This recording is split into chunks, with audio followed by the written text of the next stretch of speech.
Olá pessoal, vamos começar a videoaula de hoje que vai falar a respeito de plantas, né? Um reino novo, um reino Plantae, tá? E a gente costuma estudar esse reino em dois módulos, tá?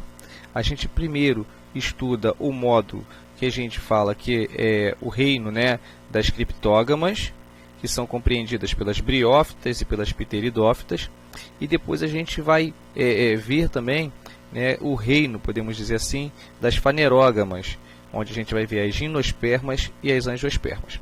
Mas nesse primeiro trecho, nessa primeira parte de vídeo, a gente vai falar apenas das briófitas e das pteridófitas, e que é um grupo de planta bem simples, tá?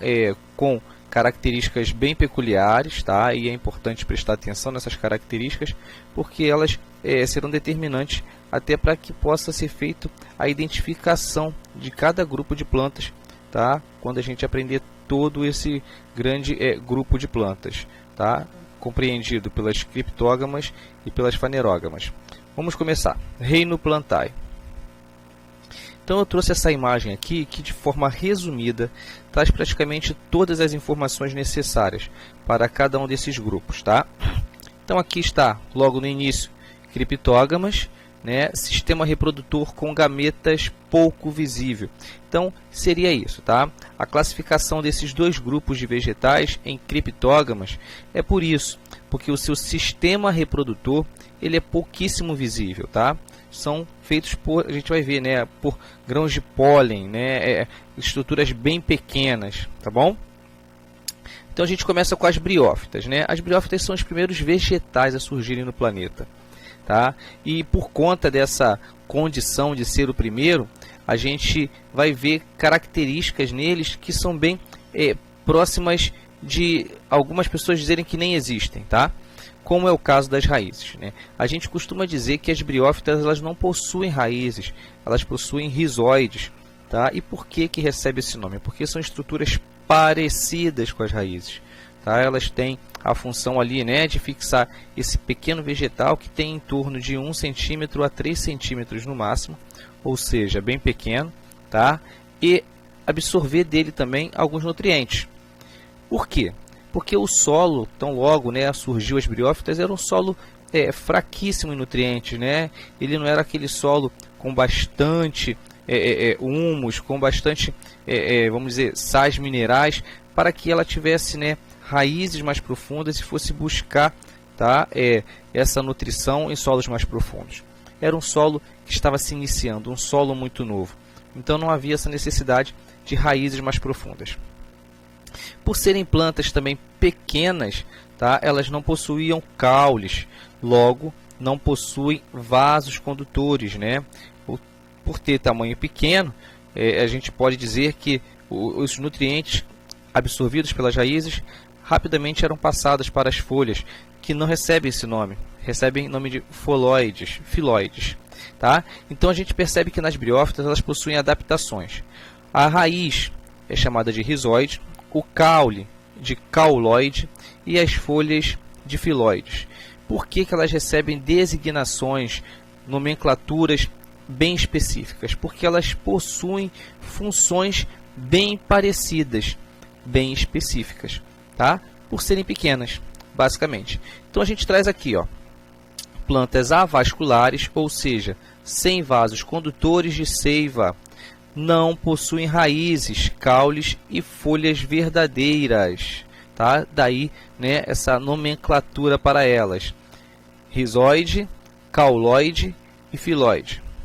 Reprodução depende da água, ou seja, vai ter que viver num ambiente, vamos dizer, úmido no mínimo, né? No mínimo úmido, tá? É claro que ela vai preferir um ambiente onde tem uma corrente de água, porque é sobre essa água que os seus grãos reprodutores vão ter que navegar até encontrar, né, um local propício para germinar um novo ser, tá bom? Então a gente tem aqui, ó, transporte de fusão, tá? Difusão facilitada pela água, tá, ok?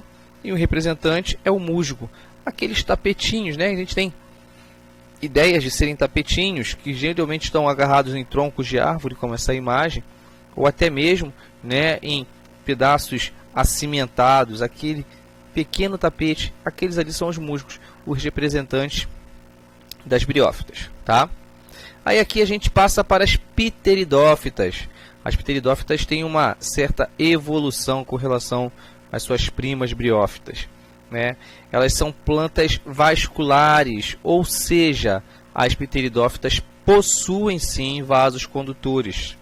Logo, se justifica o tamanho, né? A gente tem aí plantas pteridófitas com 3 metros, por exemplo, de comprimento. E esse aumento no seu tamanho se deve, boa parte, pela presença desses vasos condutores. Possuem raízes, caules e folha verdadeiros. Então, quer dizer, essas estruturas têm aquelas características nas quais a gente conhece, para raiz, caule e folhas. Tá? Reprodução depende da água também, tá? E a sua fase, né, de reprodução dominante é o esporófito.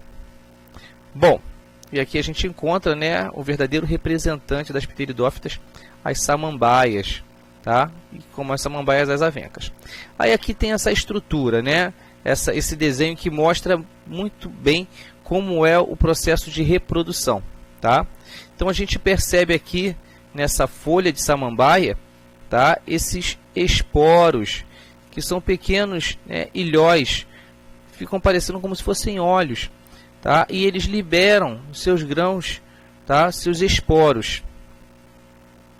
Liberam seus esporos navegam pela água, tá, até encontrar um substrato, e aí se torna o gametófito. Desse gametófito, tá, ele vai produzir o que? Anterozoides, que vão encontrar a oosfera. Então a gente tem aqui, ó, anterozoide, parte masculina, e oosfera, parte feminina.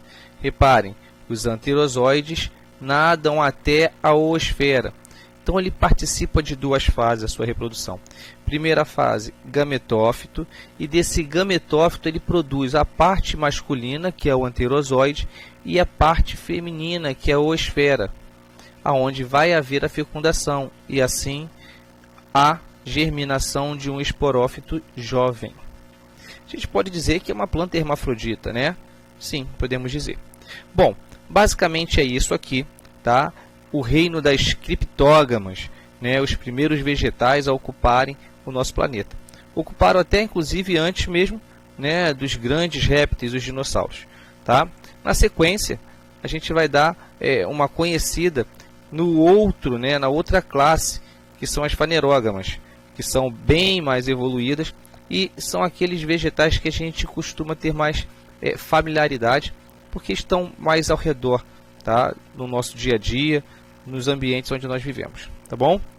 Claro, só lembrando que para a fixação da matéria é necessária a leitura do capítulo e a resolução dos exercícios, porque apenas com a resolução dos exercícios vocês terão condições de avaliar o que aprendeu e o que não aprendeu.